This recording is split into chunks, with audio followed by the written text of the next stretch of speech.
told, my name's Kim Loveday. I'm a prison officer. I work at Long Bay and I've been a prison officer for around about 9 years now. Part of the issues that I think we're facing in terms of our campaign against privatisation is that, generally speaking, prison officers tend to be faceless. People have an image in their mind of what they think a prisoner looks like, and then they have an image in their mind of what a prison officer looks like. Often they think it's some 7-foot-tall, bulletproof, burly bloke. Sometimes they think that prison officers are knuckle-dragging thugs. That's actually not the case at all. There are many, many prison officers who are university qualified, who have management qualifications, who have come to the Department of Corrective Services from all walks of life. We have a lot of ex-military, and we also have a lot of people that have joined the department further on in their lifespan. So they've actually worked out in the real world. They've run businesses. They've been managers. Public service prison officers are career professionals who have skills much as anyone in any other trade would have, just that they're not publicly acknowledged. Privatisation has come about, in some people's opinion, as a union-busting exercise. The Prison Officers Vocational Branch of the Public Service Association is quite a strong union with close to 100% membership.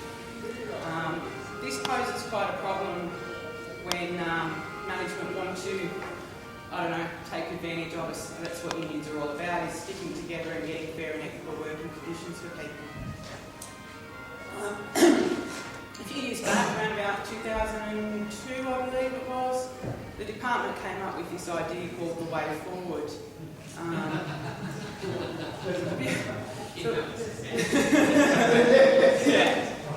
Yeah, when it's got such a generic term like the way forward, you have to wonder, what does that mean? And it wasn't until only about a week ago, somebody outside of the department said to me, what exactly is this way forward? That it occurred to me that no one actually really knows. What the department's trying to sell it as is a range of reforms. And that's great. Prison officers are all for reform. We know that we need reform. There's a lot of things that are going on in the Department of Corrective Services at the moment that the frontline worker can identify as being an absolute waste of taxpayers' money. One of the more obvious things is a management structure that I can only describe as morbidly obese. Normally you have a management structure with somebody at the top and it kind of looks like a pyramid. Well, ours is a little bit more like an egg timer. We've got too many chiefs and not enough Indians, so to speak. Sorry? Sounds very familiar. Yes. So the policies that the department's trying to build as part of this way forward package, several years later when they've finally come up with something to put to the unions to negotiate on, is a range of reforms, including changes to the sick leave policy. So they've diminished our rights in terms of our sick leave, the requirements there. They've also introduced a casualised workforce. This is big problems for the community in general, not just corrections. Try and get a home loan when you're a casual worker, and in the current global financial crisis, tougher times again. And again, that means that management can turn around and say, you know what, I don't like you, so we're not going to ring you anymore. It doesn't matter whether you're competent or not. And that's something that unions are absolutely against. But we're also against the casualised workforce in terms of the dangerous nature of the job that we do. Similar to police, I guess. You go to work every day and your fellow prison officers are your family, and just like your family, you've got Auntie Betty that you have to see at Christmas, but you really would prefer not to. But you're a family nonetheless, and when there's incidents going on in a prison, it's these people that stand behind you, and your life literally does depend on them. So to have a casual workforce where someone might be, say, a taxi driver through the day, or come in and work 1 or 2 days a week as a prison officer, they don't have that same team cohesiveness. And as a casual worker, they probably don't feel like they're really getting paid enough to run towards the bloke with the knife dripping blood, which is what prison officers generally have to do. The situation with the casuals at the moment, we have around about 160 and there's many more coming through. A lot of problems with the casuals too in terms of they're supposed to be saving this money, but they're costing exactly the same to train as a full-time officer is.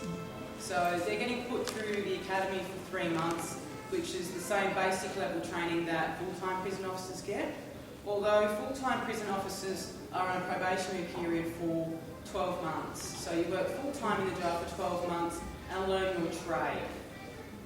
That's where you learn how to interact with prisoners, how to manage people, how to manage large groups of people, how to tell when there's going to be problems. When you've got casualised workers, they're not even working at the same work location.